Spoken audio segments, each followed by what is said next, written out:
Hi Dubai mabuhay! Ito ay kwento ng paglalakbay ko sa Dubai. Isang umaga noong Septembre, nang makarating ako dito sa Dubai, nakita ko ang araw na sumisikat sa harap ng Burj Khalifa, ang tanda ng yaman at pangarap na dinala ako rito sa Dubai, ilang buwan na ang nakalilipas.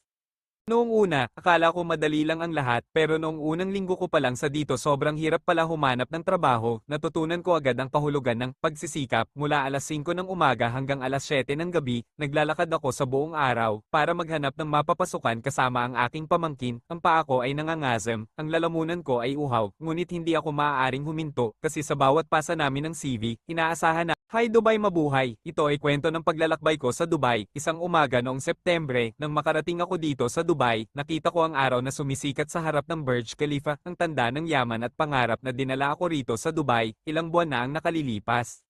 Noong una, akala ko madali lang ang lahat, pero noong unang linggo ko pa lang sa dito sobrang hirap pala humanap ng trabaho, natutunan ko agad ang kahulugan ng pagsisikap. Mula alas 5 ng umaga hanggang alas 7 ng gabi, naglalakad ako sa buong araw, para maghanap ng mapapasukan kasama ang aking pamangkin. Ang paa ko ay nangangasem, ang lalamunan ko ay uhaw, ngunit hindi ako maaaring huminto, kasi sa bawat pasa namin ng CV, inaasahan na